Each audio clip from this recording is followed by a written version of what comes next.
La France va-t-elle choisir la mort au lieu de la vie? Que vont donc décider les députés après le retour à la case départ du texte sur la fin de vie? Qu'est-ce qui se cache vraiment derrière ce nouveau rejet par les sénateurs? Éric Mercier, bonjour. Bonjour à vous. Bonjour Éric, vous êtes infirmier professionnel depuis plus de 30 ans. Vous apparaissez à plusieurs reprises dans notre documentaire, le seul documentaire actuellement en diffusion en France sur ce thème de la fin de vie. Le titre de ce documentaire, Euthanasie, meurtre sur ordonnance, vous le trouverez bien évidemment sur la chaîne YouTube de RITV. Éric Mercier, je sais que vous comptez écrire aux 577 députés de l'Assemblée nationale ces prochaines heures. Pour quelle raison? Oui, alors vraiment, je vous remercie pour cet entretien. En fait, le temps presse. Nous avons eu une forme de fausse bonne nouvelle au tout début, à deux niveaux. La première, elle a commencé mardi dernier parce que le Sénat a rejeté le fameux article 4 du projet de loi 661 sur le droit à l'aide à mourir, en intitulant le fait que l'article 4 était la clé de voûte. L'article 4 contenait les conditions d'accès et dans le troisième alinéa, il indiquait en fin de compte des sortes de garde-fous qui en réalité, quand on les lisait bien, tout simplement correspondaient aux 35 millions de maladies chroniques. L'article 4, dans ses conditions d'accès, de façon insidieuse, ouvrait l'euthanasie à l'euthanasie de masse, tout simplement. Et ça, une grande partie des républicains l'ont rejeté, ainsi que, de mémoire, 14 sénateurs communistes, ce qui est quand même un excellent indicateur. Et à partir de mardi, on s'est aperçu, tout le monde a dit que voilà, le texte s'effondrait de lui-même, et une grande partie du personnel pro-euthanasie, je vais pas dire tous les socialistes et tous les écologistes, mais quand même une grande partie, ont considéré que le texte étant vidé de sa substance, eh bien, lorsqu'il a été mis au vote en totalité, eh bien, ils ont préféré voter contre, en disant ça n'a plus grand intérêt, votons contre. Et un certain nombre, de députés qui étaient contre l'euthanasie de masse, de sénateurs qui étaient contre l'euthanasie de masse, manifestement, ont préféré voter pour le fait d'avoir retiré cet article 4, ce qui nous a vraiment donné une sensation de vote sénatorial croisé. Le résultat a été globalement bon, mais ça n'est qu'un faible répit, puisque le texte 661 en première lecture a été rejeté par le Sénat. Le problème, c'est qu'il va retourner en seconde lecture à l'Assemblée nationale à partir du 16 février prochain, c'est-à-dire dans à peine 3 petites semaines à peine. Ça va être extrêmement rapide. Et en cela, moi, je souhaite alerter les députés un par un, tous, que on retourne à la case départ. C'est ce que vous allez faire ces prochaines heures, en vous appuyant sur une lettre que vous leur adressez nommément. Oui, c'est une lettre qui est en cours de finalisation. Je m'engage seul. Je vais avoir besoin d'aide et je vais offrir l'opportunité aux citoyens de lire tout simplement cette lettre qui leur sera facilement, qui leur sera rendue avec un accès assez simple, assez facile. Et je vais leur demander de m'aider tout simplement et d'envoyer cette lettre avec courtoisie, avec politesse, aux députés de leur circonscription ou aux attachés parlementaires, mais plutôt députés, ce serait quand même mieux, par le biais des réseaux sociaux, par le biais de leur boîte mail, mais dans l'idéal, s'ils pouvaient l'envoyer par le biais d'un courrier en accusé-réception, ce serait quand même mieux. Moi, je souhaite que chaque député comprenne que puisque ce projet de loi 661 revient en seconde lecture, d'ailleurs, ce projet de loi, désormais, va s'appeler le projet de loi 2041. Il revient en seconde lecture, pour ainsi dire, intact, et moi, ça va briser ma carrière comme celle de beaucoup de soignants. Donc, on a besoin d'aide. C'est-à-dire qu'on ne va pas pouvoir... il va être exclu dans la tête des soignants. Je commencerai tout simplement par les médecins. Je pense qu'il va être exclu pour bon nombre de médecins de déchirer leur serment d'Hippocrate, tout simplement. Tu ne tueras point. Là, ça va être clair, net, précis, notamment par le biais de l'article 2, qui revient intact, le fameux article 2, qui dit « Le droit à l'aide à mourir est un acte autorisé par la loi au sens de l'article 122.4 du Code pénal ». 122.4, j'en avais déjà parlé avec vous de mémoire.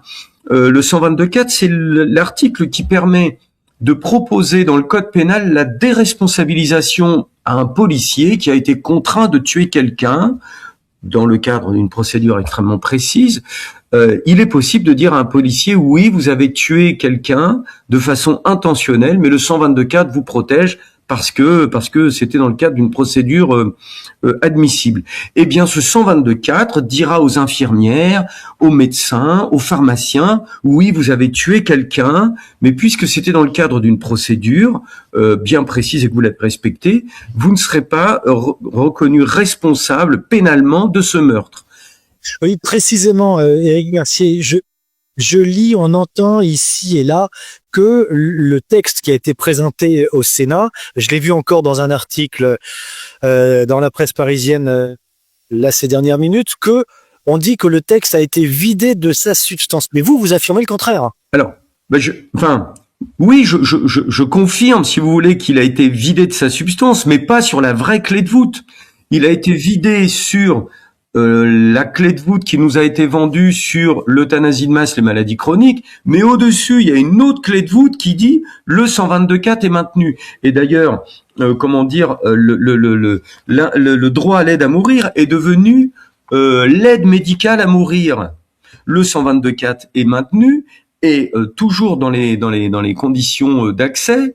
On se dirigeait vers une sorte de loi Claes-Leonetti renforcée où il était possible d'avoir une injection létale pour des gens à qui il restait 15 jours de vie. Mais n'importe quel médecin, n'importe quelle infirmière, n'importe quelle aide-soignante, secrétaire, tout le personnel médical, paramédical vous dira 15 jours de vie. Juridiquement, comment on les pose ? Comment on dit à monsieur et madame X, ah là vous êtes à 17 jours, non là vous êtes à 14 jours, vous êtes éligible, ah vous êtes à 15 jours, on attend demain, enfin c'est un peu c'est impossible. La notion de temporalité rend inapplicable l'évolution qui avait été faite. Donc il y avait une fameuse clé de voûte qui attaquait, qui détruisait ce projet de loi dans sa substance. Bon, il a été balayé par le Sénat et maintenant le texte initial revient à l'Assemblée nationale en deuxième lecture. Donc un partout la balle au centre, on redémarre au point de départ. Je voudrais vous entendre, Éric Mercier, sur le professionnel que vous êtes. Vous rencontrez, vous êtes dans ce milieu, je le disais en préambule, vous exercez cette profession depuis plus de 30 ans, donc vous côtoyez ce milieu des personnes âgées en fin de vie, etc., etc. On entend en permanence, je l'ai lu encore sur Twitter tout récemment, de la présidente de l'Assemblée nationale et puis d'autres personnes, ces personnes, le monde politique, d'une manière générale, enfin en tout cas à gros renfort de publicité et de vidéos, affirment que les Français veulent l'euthanasie. Or, dans une enquête réalisée par la Fondation pour l'innovation politique, Fondapol, seulement 38% de Français se déclarent favorables à l'euthanasie, mais les politiques, je le disais, continuent à occuper l'espace public et prétendre l'inverse. Qu'est-ce que vous entendez sur le terrain? Qu'est-ce que vous entendez au chevet des personnes? Qu'est-ce que les malades, les médecins, les infirmiers, vos confrères, consoeurs vous disent? Qu'est-ce qu'ils disent? Moi, ce que je sais, c'est que les Français, ils veulent la vérité. Je sais que nous, ce que l'on propose, ce que l'on exige, c'est ce qu'on appelle le consentement libre et éclairé. Et le consentement libre et éclairé, il n'est valable que si vous avez présenté toute la vérité, de façon audible, de façon précise, de façon à permettre au patient de décider ce qu'il veut.